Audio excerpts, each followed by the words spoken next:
जिन्होंने मानवता को करुणा, समता और आंतरिक शांति का मार्ग दिखाया। साथ ही मैं नमन करती हूँ बाबा साहेब अम्बेडकर का, जिन्होंने समाज में समानता और न्याय के लिए अद्भुत संघर्ष किए तथा बहुजन समाज के और अ, उन उन वीर पुत्रों और वीरांगनाओं को स्मरण करती हूँ, जिन्होंने समाज की बेहतरी और स्वाभिमान के लिए लड़ शहीद हुए, जिन्होंने समाज की बेहतरी और स्वाभिमान के लिए लड़ शहीद हुए। उनके साहस और संघर्ष की गाथाएं हमें हमेशा प्रेरित करती रहेंगी। इसी भावनाओं के साथ मैं मनीषा भारती, पिता नेपालेश्वर बौद्ध, आरबीएम उड़ीसा परिषद प्रभारी, आज के इस वेबिनार की संचालक, वेबिनार में जुड़े समस्त उपासक उपासिकाओं को स्वागत करती हूँ। आज के वेबिनार को अध्यक्षता कर रहे ट्रस्ट परिषद सदस्य बिहार, आदरणीय एडवोकेट के बौद्ध जी तथा आज के विषय नए प्रकाश की खोज पर वाचन दे रहे वाचनकर्ता राष्ट्रीय सहायक आचार्य माननीय एलपी अमृत बौद्ध जी का स्वागत करती हूँ। इस वेबिनार को आरंभ करने हेतु आज के अध्यक्ष के बौद्ध जी से मैं अनुमति लेना चाहती हूँ। Sir please unmute your mic और प्रोग्राम को आगे बढ़ाने के लिए जी कृपया कार्यक्रम आरंभ करें। आप हैं एडवोकेट के बौद्ध जी, महाबोधि महाविहार मुक्ति आंदोलन के एक एक्टिव मेंबर हैं। सर, हम आपके इस संघर्ष को हमेशा याद रखेंगे। इस कार्यक्रम को आगे बढ़ाते हुए राष्ट्रीय बौद्ध महासभा तथा उपस्थित सभी साथियों के बिहाफ में आदरणीय एलपी बौद्ध जी का हार्दिक स्वागत करती हूँ। आपके ज्ञान और गुण विचारों से हमारा ज्ञान वर्धन करें। सर अनम्यूट करें और आज के विषय पर हमें ज्ञानवर्धन करें हमारा।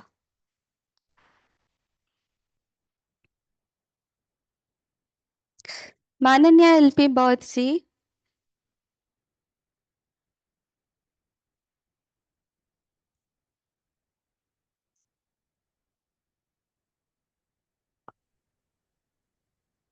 बहुत बहुत साधुवाद। आदरणीय हमारी उपासिका बिटिया मनीषा भारती जी, आपको बहुत बहुत बहुत बहुत साधुवाद।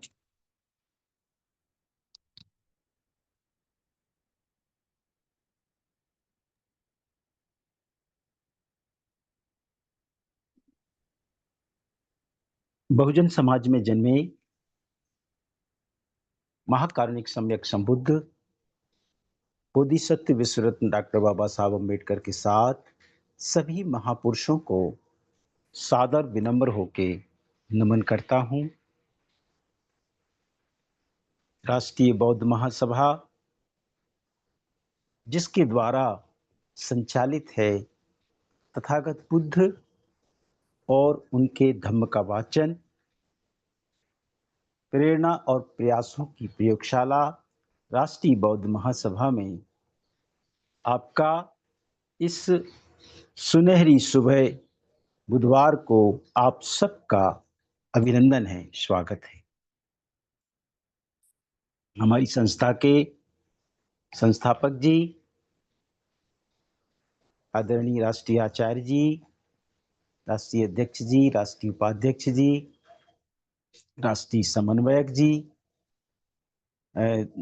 धार्मिक संस्कार के राष्ट्रीय अध्यक्ष जी, राष्ट्रीय उपाध्यक्ष जी, हमारी सुषमा बौद्ध जी और उनकी पूरी भारत की टीम, हमारे युवा शक्ति के प्रेरणा डीएसएस के सभी युवा लोग और हमारे बेटे बेटियों, आप सबका मैं आपके धम्म कार्य को नमन करते हुए आप सबका अभिनंदन करता हूं। आज की इस वाचन श्रृंखला की अध्यक्षता कर रहे हमारे वरिष्ठ परम आदरणीय रिटायर्ड कोर्ट साहब एडवोकेट के बौद्ध साहब, उनको इसी श्रृंखला सादर नमन करता हूं।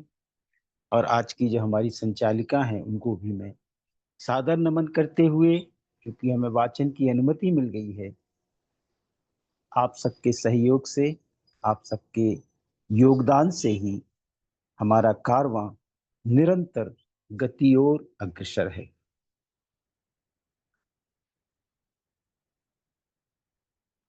मैं 1 मिनट आप सबका लेना चाहूंगा कि आप सबने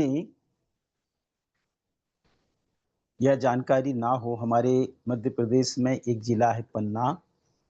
तो पन्ना जिले के हमारे आदरणीय अध्यक्ष जी पिछले 28 अगस्त को काल कथित हो गए हैं।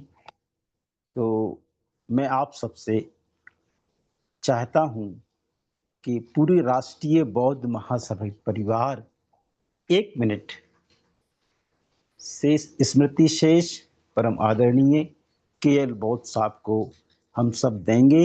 उसके बाद हम वाचन प्रारंभ कर देंगे। 1 मिनट हम सब उनको देते हैं।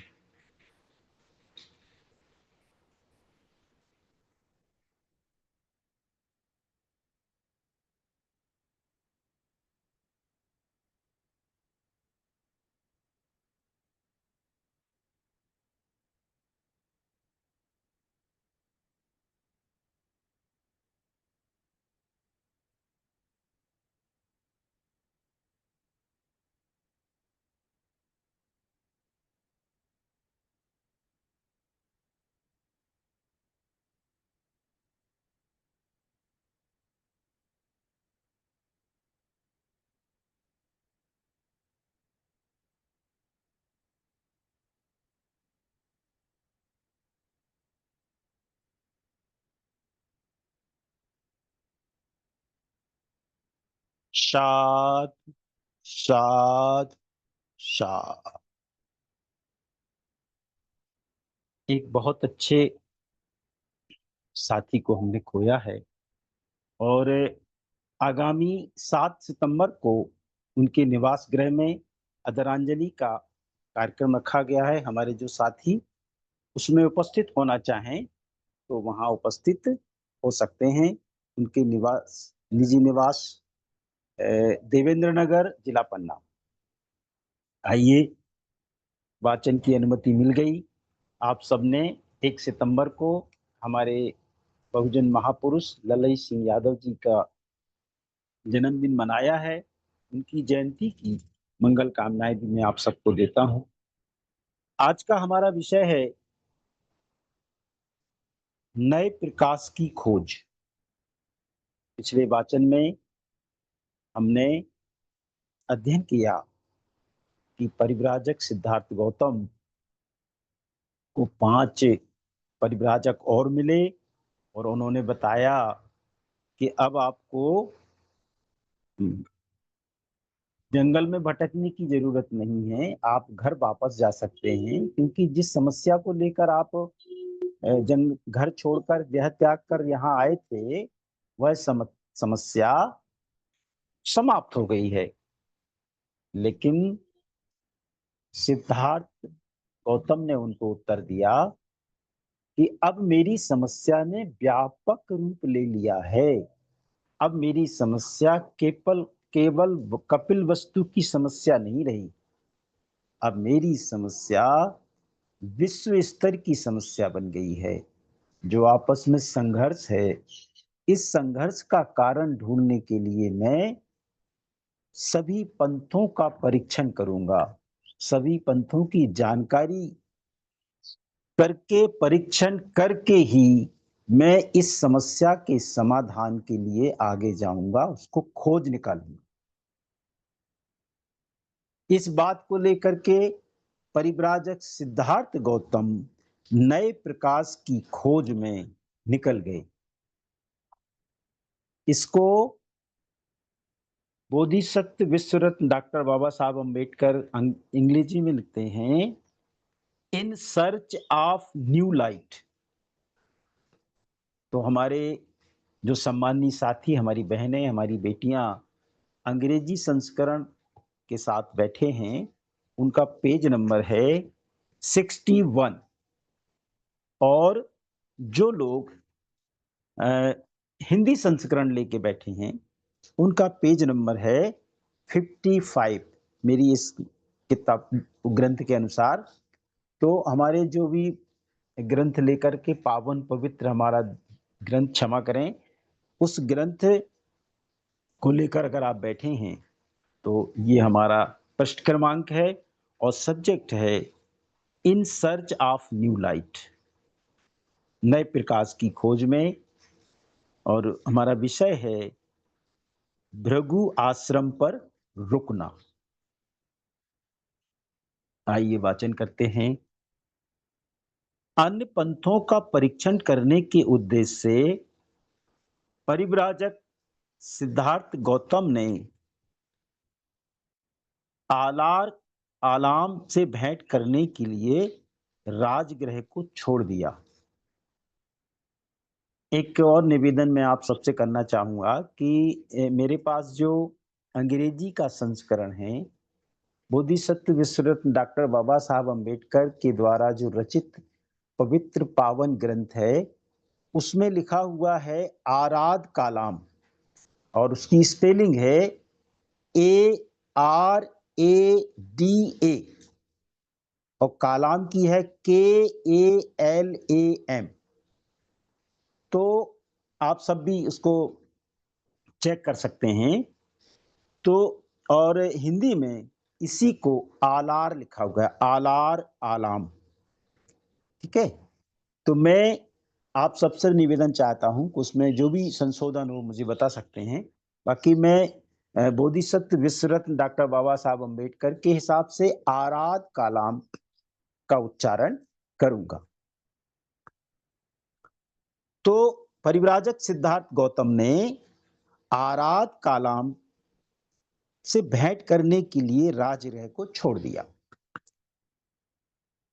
मार्ग में उन्होंने भृगु ऋषि का आश्रम देखा और यूं ही जरा देखने के लिए उस आश्रम में प्रवेश किया।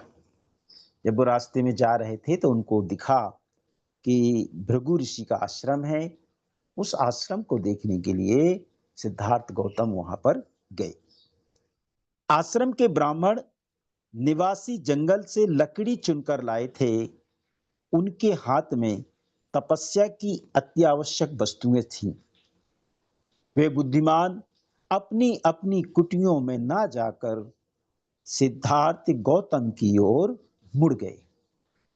वहां जो ब्राह्मण निवास करते थे आश्रम में, वो उस समय जंगल से लकड़ी लेकर के आ रहे थे, और जैसे ही उन्होंने, और उनकी तपस्या का सामान भी उनके साथ था, लेकिन जब उन्होंने, उन सब बुद्धिमानों ने परिव्राजक सिद्धार्थ गौतम को देखा तो उनकी ओर मुड़ गए। आश्रम निवासियों द्वारा समुचित रूप से सम्मानित होकर परिव्राजक सिद्धार्थ गौतम ने भी आश्रम के बड़े बूढ़ों के प्रति आदर प्रदर्शित किया।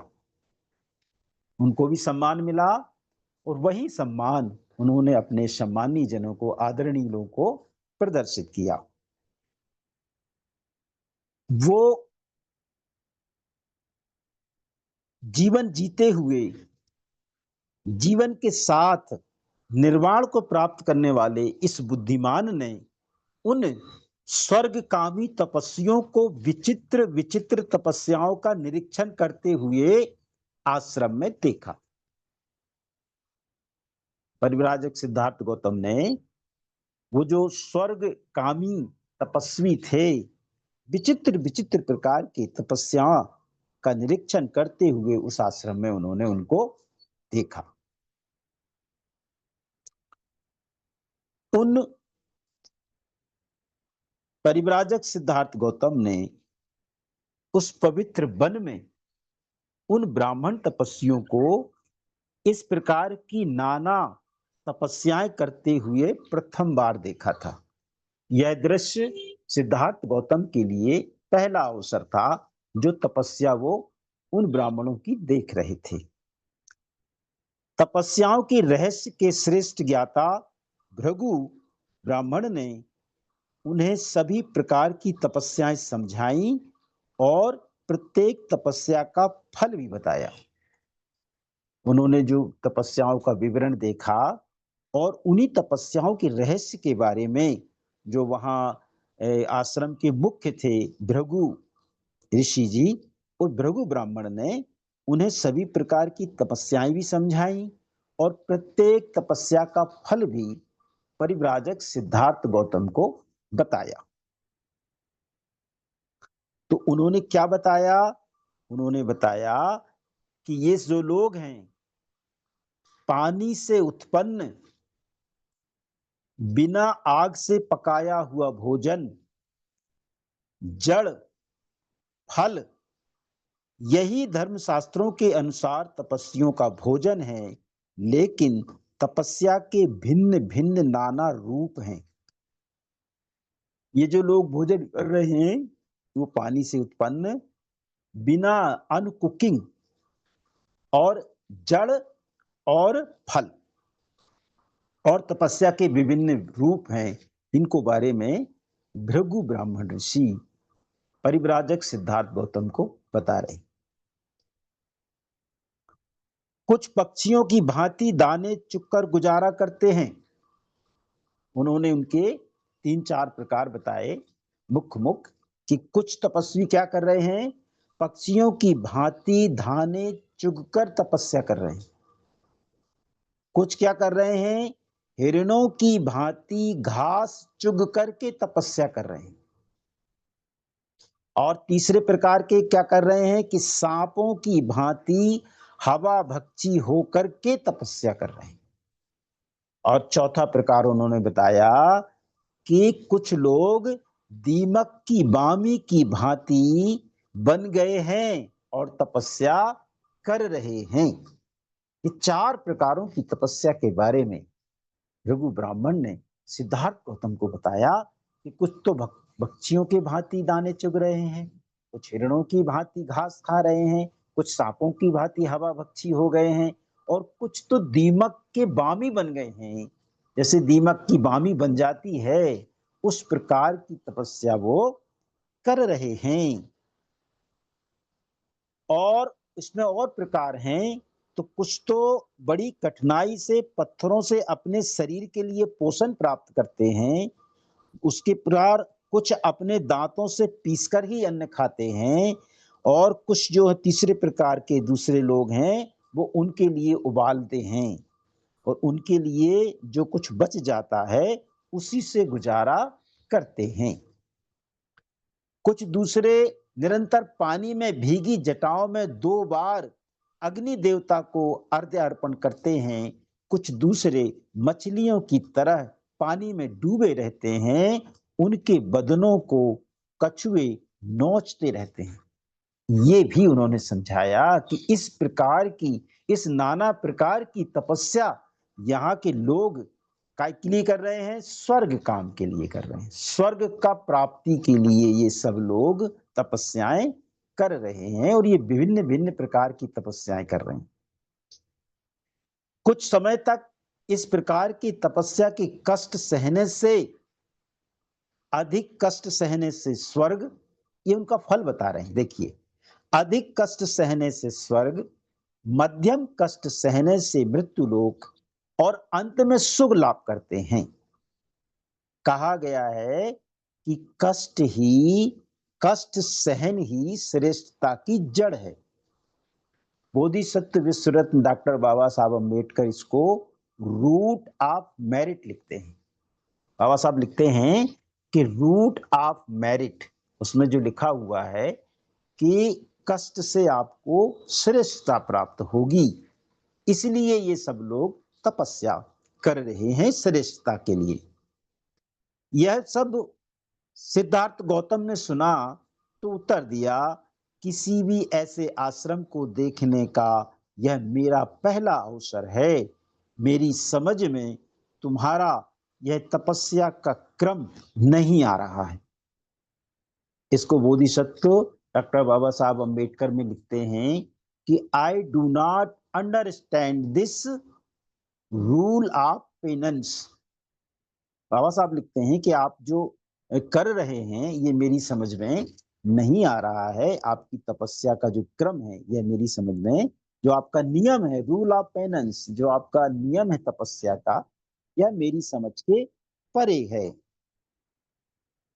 अभी तो मैं केवल इतना ही कह सकता हूं कि आपकी यह निष्ठा स्वर्ग लाभ के लिए है।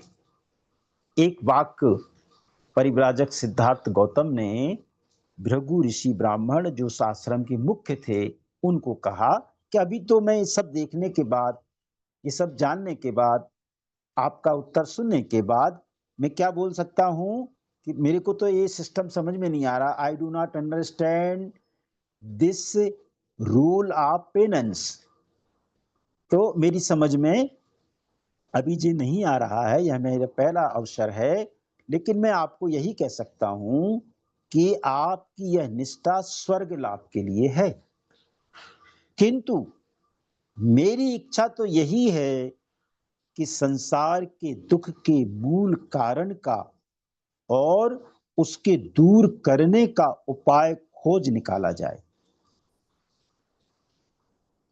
सिद्धार्थ गौतम ने उनको उत्तर दिया कि आपका ये ठीक है, आप स्वर्ग लाभ के लिए ये सब कर रहे हैं, लेकिन मेरी इच्छा क्या है? मेरी इच्छा ये है कि संसार के दुख के मूल कारण और उसके दूर करने का उपाय खोज निकालना। नंबर एक, दुख का मूल कारण। मेरी दो इच्छाएं हैं। नंबर एक है कि दुख का मूल कारण मुझे खोज निकालना है, और दूसरा कारण है कि उस मूल कारण को दूर करने का उपाय मुझे खोजना है। मेरी इच्छा अभी ये दो बातें खोजने की हैं। क्या मैं अब आपसे विदा ले सकता हूं? और साथ में परिव्राजक सिद्धार्थ गौतम ने भृगु ऋषि से यह भी कहा कि क्या मैं आपसे विदा ले सकता हूं? मैं सांख्य दर्शन का ज्ञान प्राप्त करना चाहता हूं और योग विधि का भी अभ्यास करना चाहता हूं। दो बातें और उन्होंने कही कि मेरा जो अगला कदम है, मेरा अगला कदम क्या है कि नंबर एक, मैं सांख्य दर्शन के ज्ञान से, और नंबर दो, योग विधि के अभ्यास से यह देखना चाहता हूं कि क्या यह दोनों पद्धतियां मेरी समस्या के हल में किसी प्रकार का सहायक हो सकती हैं। मेरी दो समस्याएं हैं कि मुझे दुख का मूल कारण जानना है और उस मूल कारण को दूर करने का उपाय खोजना है। दो चीज मुझे खोजनी है, लेकिन उन दो चीजों के खोजने के लिए मैंने दो पद्धतियों के बारे में जाना है या सुना है। पहली पद्धति है सांख्य दर्शन का ज्ञान और दूसरा है योग विधि का अभ्यास। तो मैं ये भी देखना चाहता हूं कि ये दोनों पद्धतियों से मेरी समस्या का हल हो सकता है कि नहीं, या ये पद्धतियां मेरे समस्या के सहायक हो सकती हैं कि नहीं। जब मैं सोचता हूं कि मुझे आप लोगों से जो ऐसी निष्ठा से अपने पथ पर अग्रसर हो रहे हैं, जिन्होंने मेरे प्रति इतने सौहार्द का परिचय दिया है, विदा लेनी होगी, तो मुझे बड़ा दुख होता है। वैसा ही दुख जैसा मुझे अपने संबंधियों को छोड़ते समय हुआ था। परिव्राजक सिद्धार्थ गौतम को यहाँ कपिल वस्तु की याद आ गई कि जैसा मैंने अपने लोगों को कपिल वस्तु में छोड़ा था, उसी प्रकार का दुख मुझे आप लोगों को छोड़ने में हो रहा है, क्योंकि आपने जो सम्मान, जो आदर मुझे दिया है, उससे मैं बहुत खुश हूं। उनको बहुत अच्छा लगा, लेकिन जाते समय उनको ये दुख हुआ। मैं जो इस वन से विदा ले रहा हूं, यह कोई आपकी कृति के प्रति वितृष्णा के कारण नहीं है। यह भी उन्होंने कहा कि अगर मैं आप लोगों से विदा ले रहा हूं, इस वन से जा रहा हूं, तो मेरा ये मतलब नहीं है कि आप जो कार्य कर रहे हैं उसके प्रति मुझे कोई द्वेष हो, कोई ईर्ष्या हो, कोई नितृष्णा हो, वितृष्णा हो। ऐसा कुछ भी नहीं है, क्योंकि आप जो अपने पूर्वज ऋषियों के पथ पर चलने वाले महान ऋषिगण हैं। आप जो काम कर रहे हैं, आप अपने पूर्वजों के अनुसार जो उन्होंने आपसे कहा है, जो आपके शास्त्रों में लिखा हुआ है, उसका पालन करते हुए आप आगे बढ़ रहे हैं। आप महान ऋषिगण हैं, तो आपकी किसी बात का, किसी कार्य का मुझे कोई मलाल नहीं है। मैं मुनि आरात कालाम के पास जाना चाहता हूं, जो सुविज्ञ हैं, वो माने जाते हैं, वो मैटर ऑफ द सब्जेक्ट, ऐसा बोधिसत्व विश्वरत्न डॉक्टर बाबा साहब अम्बेडकर लिखते हैं कि मास्टर ऑफ द सब्जेक्ट, और इसको एसएमएस भी कहते हैं, सब्जेक्ट मैटर स्पेशलिस्ट, विषय वस्तु विशेषज्ञ जो लोग होते हैं, उनके बारे में इन शब्दों का उपयोग किया जाता है। तो मुनि आरात कालाम जो हैं, इसमें माहिर हैं, मैं उनके पास जाना चाहता हूं। उनका यह संकल्प देखकर आश्रमपति भृगु ने कहा, राजकुमार, तुम्हारा संकल्प महान है। जो भृगु ऋषि हैं, ब्राह्मण हैं, उन्होंने कहा कि राजकुमार, तुम्हारा संकल्प महान है। तो सिद्धार्थ गौतम को राजकुमार से संबोधित कर रहे हैं, कह रहे हैं कि आपका संकल्प महान है। तुमने तरुण होने के बावजूद निर्वाण और निर्वाण के बारे में कार्य करने की जो संकल्प लिया है, उससे गंभीरता से विचार कर लिया। ऐसा भी साथ में वो कह रहे हैं कि आप युवा हैं, और आपके युवा होने के बावजूद भी आपने निर्वाण के बारे में इतनी गंभीरता से विचार किया है, और स्वर्ग सुख के स्थान पर निर्वाण करना चाहते हो। तुम निस्संदेह वीर हो। ये भी भृगु ऋषि ने उनसे कहा कि आप निस्संदेह वीर हो। यदि जैसा तुम कहते हो यही तुम्हारा दृढ़ निश्चय हो, तो शीघ्र विंध्य कोष्ठ को जाओ। वहीं वह मुनि आरात कालाम रहते हैं, जो निरपेक्ष सुख की रहस्य के ज्ञाता हैं।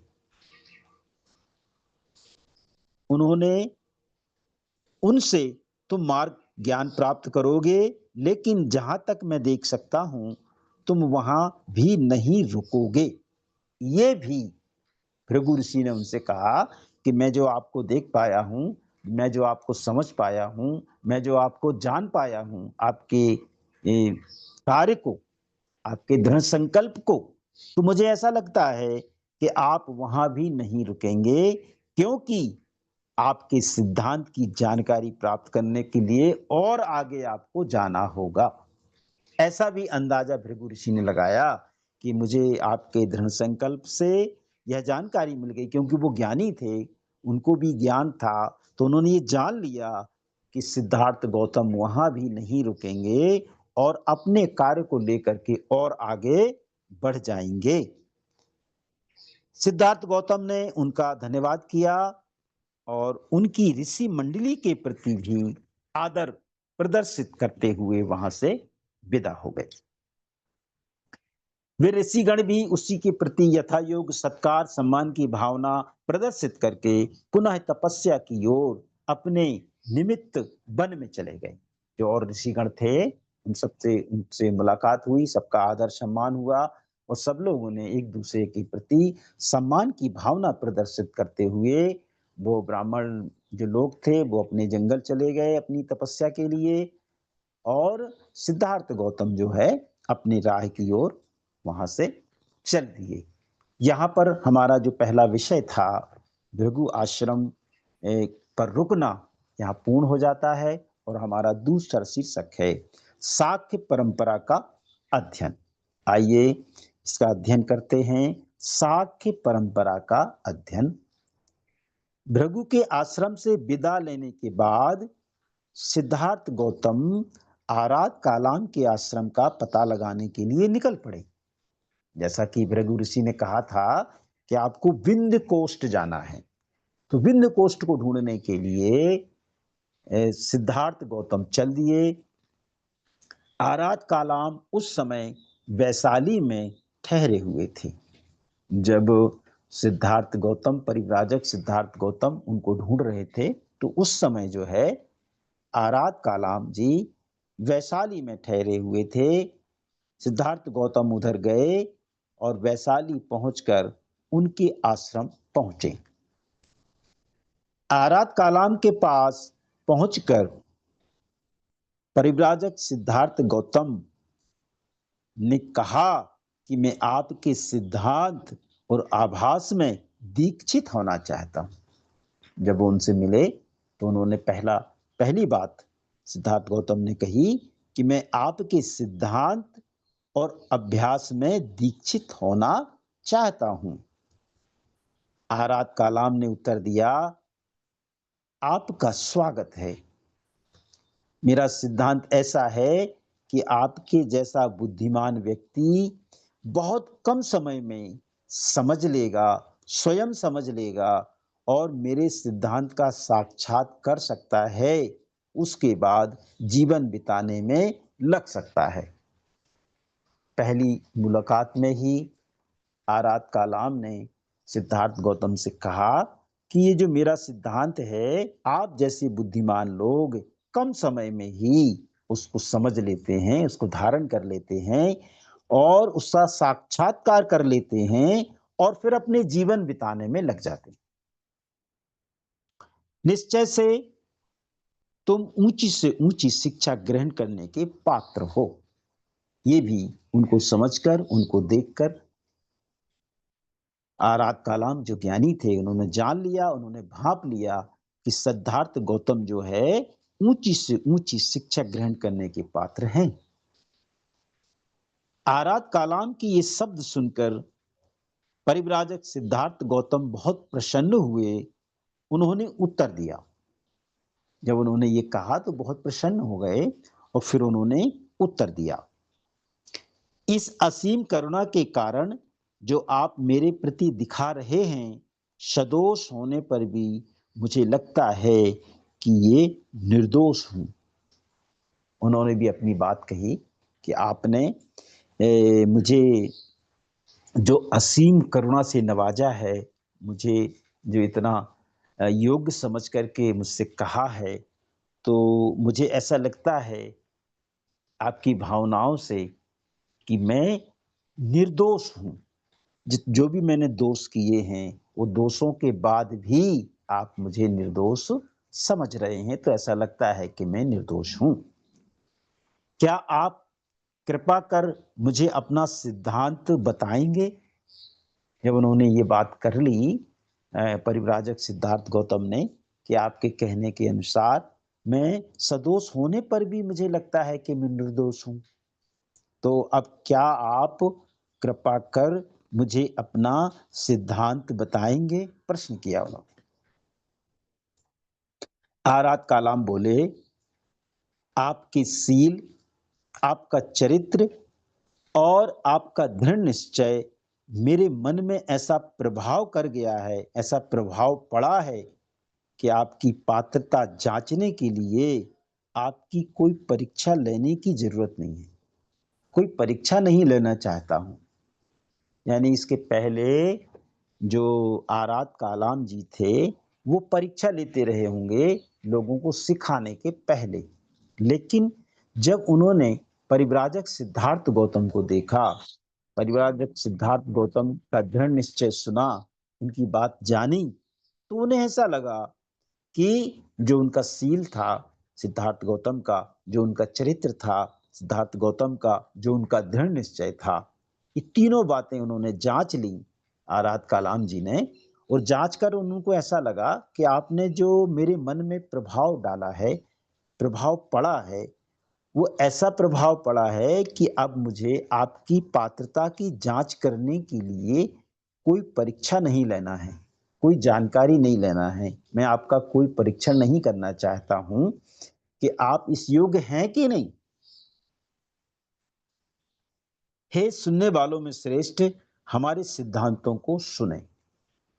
जब ये आपस में दोनों की बात हो गई, तब आरात कालाम जी ने परिव्राजक सिद्धार्थ गौतम से कहा कि आप सुनने वालों में श्रेष्ठ हैं। यही हमारे राष्ट्रीय आचार्य जी हम सबसे प्रत्येक शिविर में कहते हैं कि हमें सुनने में श्रेष्ठ बनना है। हमारी सबकी जो प्रतिज्ञा है, हमारा जो संकल्प है, उसको पाने के लिए, उस लक्ष्य को पूरा करने के लिए हमारे आदरणीय संस्थापक जी भी यही कहते हैं कि हम सबको सुनने में श्रेष्ठ बनना है, क्योंकि हमारे पूर्वज जो है सुनने में श्रेष्ठ थे। इसी उच्चारण के साथ उन्होंने कहा कि सुनने वालों में श्रेष्ठ, हमारे सिद्धांतों को सुनो। आरात कालाम ने सिद्धार्थ गौतम को उन सिद्धांतों से परिचित कराया जो उस समय सांख्य दर्शन के नाम से ज्ञात थे, जो जाने जाते थे। उन सभी सिद्धांतों के बारे में आरात कालाम जी ने सिद्धार्थ गौतम को सांख्य दर्शन की पूरे सिद्धांतों को समझाया, बताया, जो उस समय ज्ञात थे। प्रवचन की समाप्ति पर आरात कालाम ने कहा, सिद्धार्थ गौतम, बस इतने ही हमारे सिद्धांत हैं। जब उन्होंने पूरे सिद्धांत परिव्राजक सिद्धार्थ गौतम को समझा दिए, बता दिए, तब अंत में पूरी बात कहने के बाद आरात कालाम जी ने सिद्धार्थ गौतम से कहा कि बस इतने ही मेरे सिद्धांत हैं। मैं सारांश के रूप में, निष्कर्ष के रूप में आप सबको बता चुका हूं, आपको सब बता चुका हूं। जो सिद्धांत मेरे थे, सांख्य दर्शन के जो सिद्धांत मैं जानता था, जो मुझे ज्ञात थे और उस समय जो ज्ञात हैं, उन सबको मैं आपको निष्कर्ष के रूप में बता चुका हूं। सिद्धार्थ गौतम आरात कालाम की स्पष्ट व्याख्या से बड़े प्रसन्न हुए। जो परिव्राजक सिद्धार्थ गौतम हैं, वो मुनि आरात कालाम जी से मिले, उनसे चर्चा हुई, उनसे सिद्धांत समझा और सब कुछ समझने के बाद उनकी जो स्पष्ट व्याख्या थी, उस व्याख्या से बहुत प्रसन्न हुए, बहुत खुश हुए, बड़ा प्रसन्न हुए। और यहाँ पर जो हमारा सांख्य परंपरा का अध्ययन है, ये शीर्षक पूरा हो जाता है। और इसी शीर्षक के साथ मैं यहाँ वाचन को विराम देता हूँ। और आप सब ने बहुत ध्यान से मुझे समय देकर सुना। एक निवेदन मैं हमारी आदरणीय बहन शशि जी से करना चाहूँगा कि हमारे पूरे भारत में असंतोष ना हो। मैं उनसे निवेदन करता हूं कि हमारे पूरे भारत के सभी धम्म प्रेमियों को, धम्म अनुयायियों को वाचन का मौका मिले, अध्यक्षता का मौका मिले, संचालन का मौका मिले। ऐसी शुरुआत हमको करनी है। मैं उनसे बार बार निवेदन करता हूं, हमारे साथियों से निवेदन करता हूं, हमारी बहनों से निवेदन करता हूं, अपनी बेटियों से निवेदन करता हूं कि तथागत बुद्ध और उनके धम्म वाचन की श्रृंखला में ज्यादा से ज्यादा आगे बढ़ करके हमको भाग लेना है और आगे आकर के हमको वाचन के रूप में, अध्यक्षता के रूप में, संचालन के रूप में अपने आप को प्रदर्शित करना है। अपनी भूमिका हमको राष्ट्रीय बौद्ध महासभा में प्रदर्शित करनी है। आप सबको बार बार बहुत बहुत साधुवाद, सादर नमो बुद्धाय। जय भीम, जय बुद्ध और उनका धम्म, जय संविधान, जय भारत। साधु साधु साधु। बहुत बहुत साधुवाद हमारी वाचनकर्ता एलपी पौध जी। साथियों, वाचनकर्ता के कहे अनुसार गौतम बुद्ध के उपदेशों में गहराई से नए ज्ञान, समझ और प्रगति की ओर बढ़ाने की प्रतीक है। आपने बहुत इजी वे में हमको समझाया। हमने तीसरे भाग तीसरे भाग नए प्रकाश की खोज में के 2 टॉपिक्स सब टॉपिक्स को कवर किया। फर्स्ट सब टॉपिक में था भृगु ऋषि का आश्रम। गृह त्याग के बाद सिद्धार्थ गौतम सबसे पहले भृगु ऋषि के आश्रम गए थे। यहाँ सिद्धार्थ गौतम और भृगु ऋषि की बीच में कन्वर्सेशन दिखाई गई है। दूसरे टॉपिक सांख्य परंपरा का अध्ययन, जहाँ आराध कालाम को ढूंढने को वो वैशाली गए। वहाँ उन्होंने सांख्य दर्शन के परंपरा को अध्ययन किया। अभी मैं माननीय अध्यक्ष एडवोकेट के बौद्ध जी को आह्वान करूंगी। आप कृपया अनम्यूट करें और कुछ कहें। जी, आवाज आ रही है ना? जी सर। तं नमामि तं नमामि तं नमामि। परम आदरणीय संस्थापक अध्यक्ष ओम प्रकाश भारती जी एवं समस्त उपस्थित और अनुपस्थित राष्ट्रीय बौद्ध महासभा से जुड़े हुए भाइयों बहनों को नमो बुधाय। अभी आपने विषय सुना, विषय तो हम कुछ नहीं बोलेंगे, उससे थोड़ा सा हम हट करके बोलें। हम जो पढ़ रहे हैं कि 1 साल से पढ़ रहे हैं, लगातार पढ़ रहे हैं, इसका उद्देश्य क्या है? पढ़ना उद्देश्य नहीं है, पढ़ना कार्य है। कार्य करना होता है और उद्देश्य हासिल होता है। तो हम लोग उद्देश्य है जागरूक होना। तो जागरूक मतलब केवल जानना नहीं होता, बहुत छोटा छोटा फॉर्मूला है। जागरूक होना मतलब जानना नहीं होता, जानकारी को इस्तेमाल करना। तो अभी हम तो जैसे अभी हो गया है, जैसे अभी चल रहा है, हम बहुत दिन से देख रहे हैं और जब जब हमको मौका मिलता है तो हम बोलते भी हैं। हमें सीखना होता है और सीखने के बाद अभ्यास करना होता है। जानकारी थ्योरी है, वो भी जरूरी है, बिना थ्योरी को प्रैक्टिकल कैसे करेगा? लेकिन प्रैक्टिकल भी करना जरूरी है।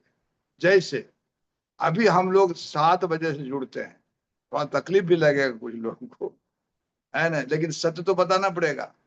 7 बजे टाइम शुरू होता है। कितने लोग 7 बजे तक जुड़ते हैं? मुश्किल से 8-10, 4-5 हैं जो 7 बजे के पहले जुड़े हुए थे, हम भी जुड़े हुए थे। ऐसा जुड़ना क्या है? ऐसा नहीं है कि वहां पर कोई प्रॉब्लम हो रहा है, लेकिन इसमें हमारी आदत खराब हो जाती है। 3 बीमारी से हम आम आदमी ग्रसित हैं, उस पर हम लोग लगाम नहीं लगा पा रहे हैं। पहला है जो है ABC पर हम बैठाए हैं ताकि दिमाग में बैठ जाए। 3 बीमारी से हम लोग ग्रसित हैं, उसका इलाज भी है 3। बीमारी पहले बता दें ताकि जाने कि हमें बीमारी है या नहीं है। अमूमन सभी के पास है, खास करके जिसको आप कहिए कल्चर कहिए कि सो कॉल्ड हिंदू। अभी हम बुद्ध बुद्ध जरूर करने लग गए हैं, लेकिन कल्चर हमारा वही है, आदत हमारा वही है, हैबिट हमारा वही है। एक उदाहरण देते हैं, अगर 7 बजे कोई ट्रेन पकड़ना हो तो प्लेटफॉर्म पर कितने बजे पहुंच जाएंगे? 7:10 में पहुंचेंगे क्या? नहीं, तत्परता है हमारे पास, लेकिन हम इस्तेमाल नहीं करते हैं। तो उसी तरह से ठीक है, घर में ही बैठना है, लेकिन हमको जुड़ जाना होगा। कितने बजे उठे हैं ये इंपॉर्टेंट नहीं है, कितना तैयारी किए हैं इंपॉर्टेंट नहीं है, आप समय पर जुड़ते हैं कि नहीं जुड़ते हैं। अगर ये नहीं सीखा तो पहला चैप्टर ए से आना सीखे हम लोग समय से, और बी से बैठना सीखे ढंग से, और सी से सुनना सीखे ध्यान से। अगर ये नहीं अभ्यास है तो सफल नहीं है। विद्वान हो सकते हैं, बुद्धिमान नहीं हो सकते। बहुत छोटा छोटा मसाला हमारे पास। विद्वान होना अलग है और बुद्धिमान होना अलग है। जिनको जानकारी हो गई विद्वान हो गए, लेकिन जानकारी इस्तेमाल नहीं किए तो बेकार हो गए। उदाहरण के लिए बता रहे हैं, एक MBBS करता है, टॉप करता है, गोल्ड मेडल लेता है, और वो प्रैक्टिस ना करे तो कौन उसको डॉक्टर साहब बोलेगा? नॉलेज तो बहुत है उसको, गोल्ड मेडल है, लेकिन बेकार है, बेकार है, नमक का पुड़िया है वो गोल्डन मेडल। इसलिए कर करके नॉलेज है, अगर हम इस्तेमाल नहीं करते तो बेकार है, गुड फॉर नथिंग। थोड़ा हार्ड हमारा बात होता है, हम क्या करें, मतलब हमारा आवाजें वैसा है, कुछ उदाहरण भी ऐसा ऐसा है, क्योंकि तकलीफ होता है ना कि बार बार सुनने के बाद भी हम लोग एक लाइन नहीं पकड़ पाते।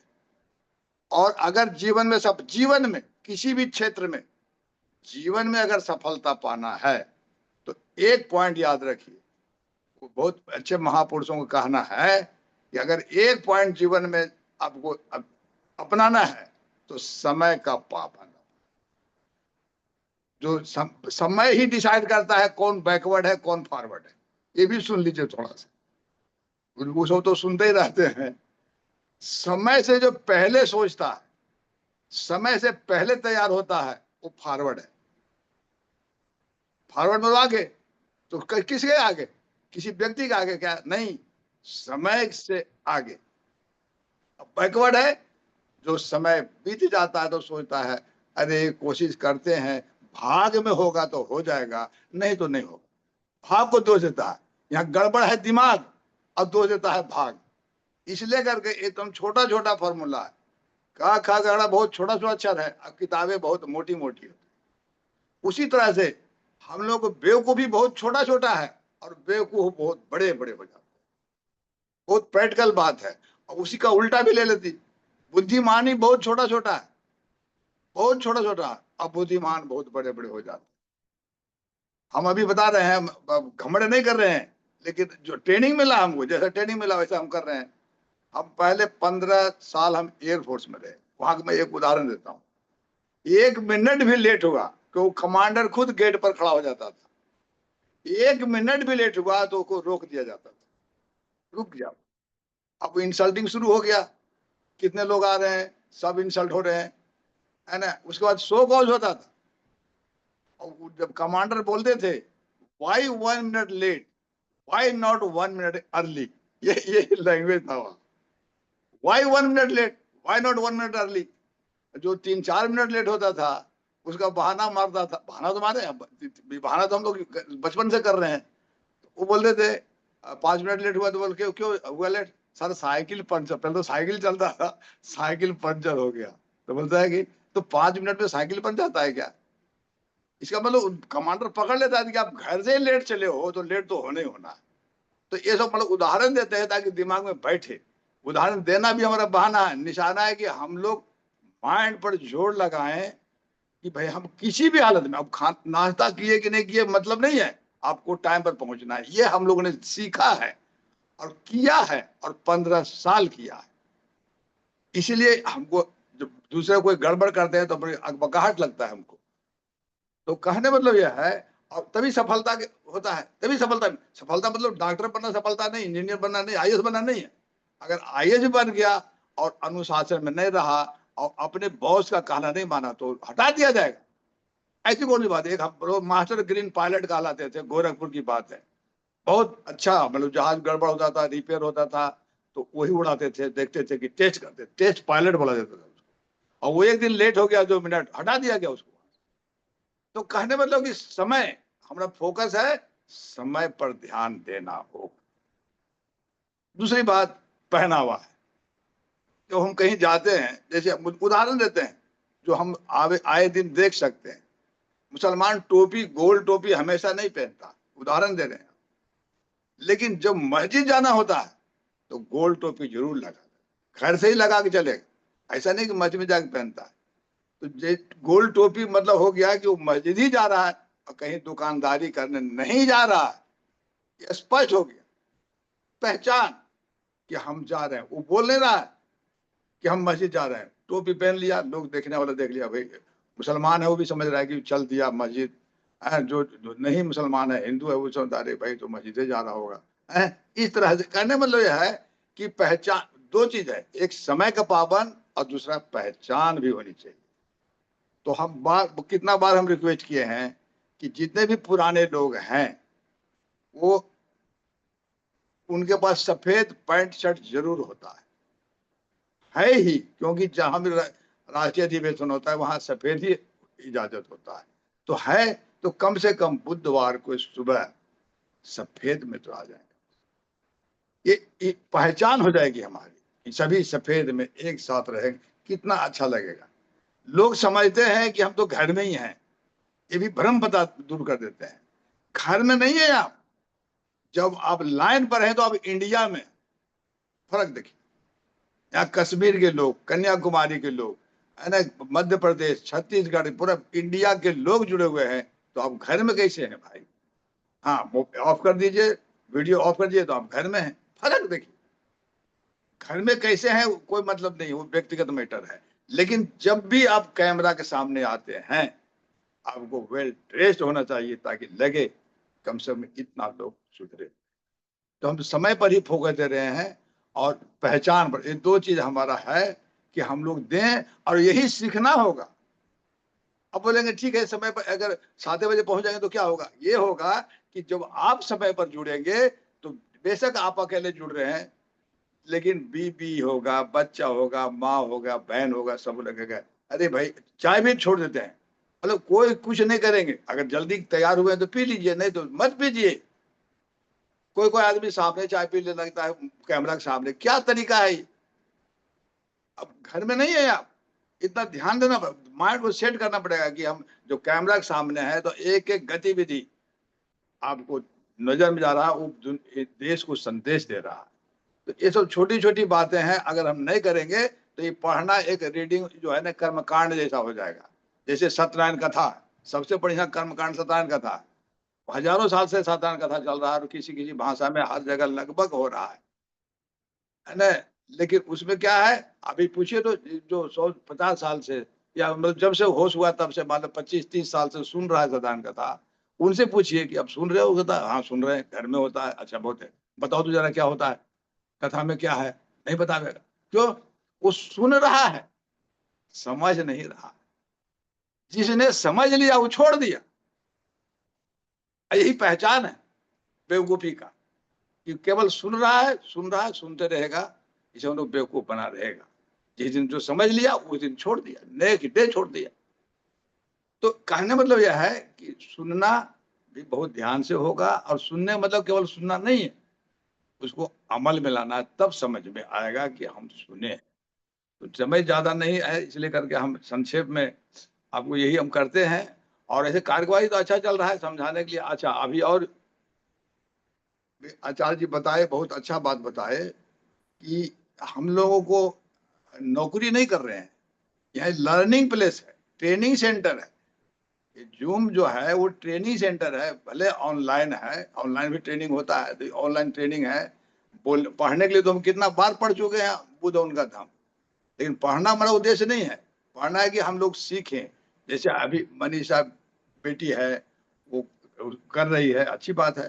पहले बार कुछ हुआ, दूसरे बार और एक्सपर्ट हो गया, तो कम से कम 3 से 4 बुधवार लगातार करना चाहिए। जो शुरू करते हैं, हमारा मतलब सोच है, उसका रहस्य है कि जो शुरू करेंगे कम से कम 4 बुधवार मिलना चाहिए, 4 सप्ताह मिलना चाहिए, ताकि एक पहला बार में थोड़ा हड़बड़ होगा, दूसरे बार में गड़बड़ होगा, तीसरे बार में अभ्यस्त हो जाएगा, और चौथा फाइनल, मतलब 4 कोर्स होगा।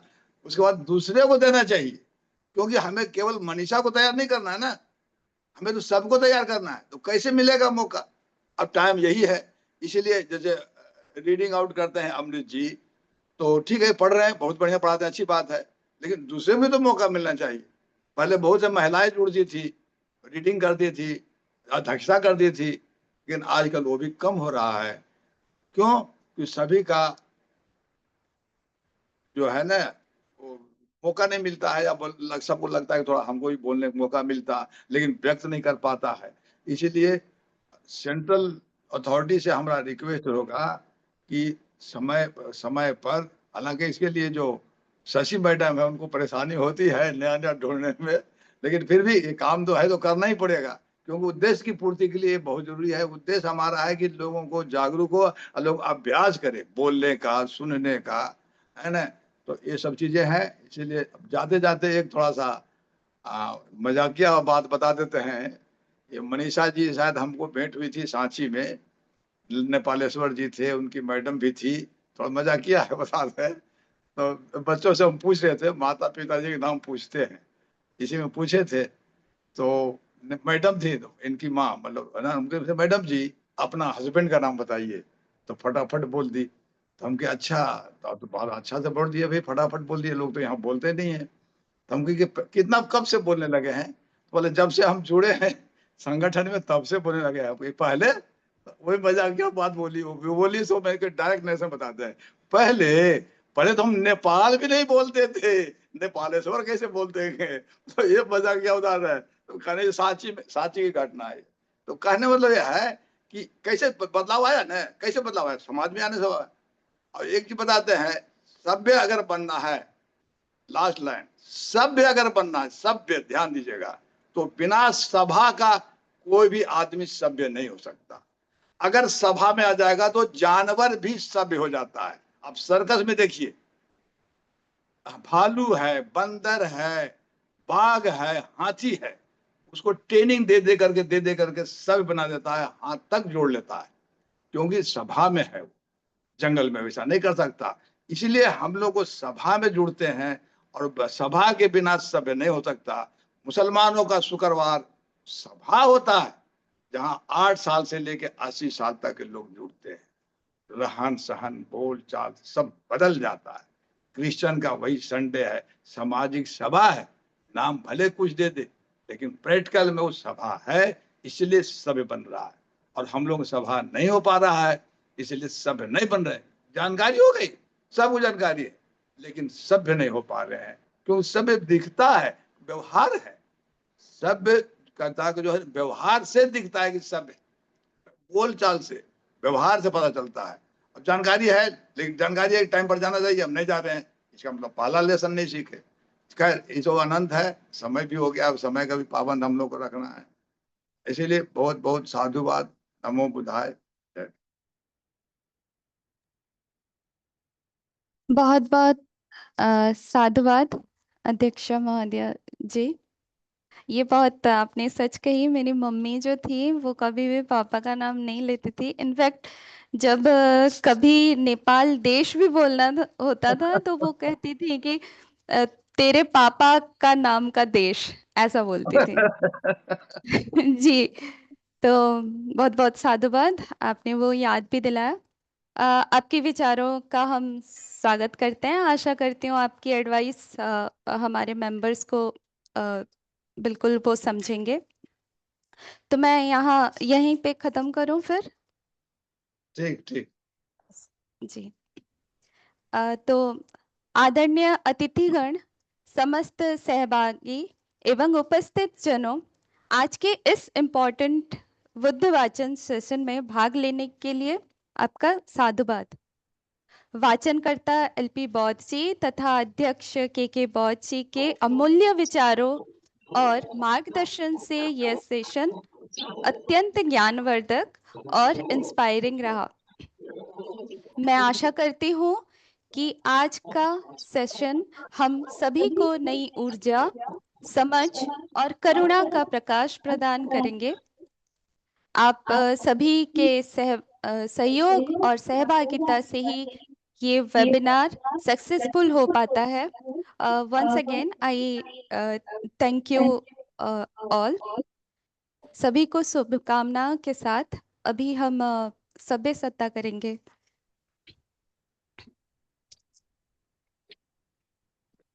सभ्य सत्ता सुखी हन्तु, सभ्ये हन्तु सुखी, सभ्ये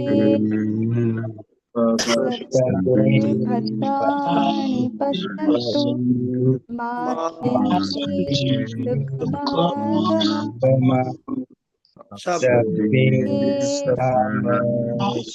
सुखी हन्तु, सभ्ये हन्तु सुखिनः, सभ्ये भद्राणि पश्यन्तु, मा केचित् दुःखभाग् सभ्ये सुखी हन्तु सभ्ये हन्तु सुखिनः, सभ्ये भद्राणि पश्यन्तु, पश्यन्तु सबका मंगल हो,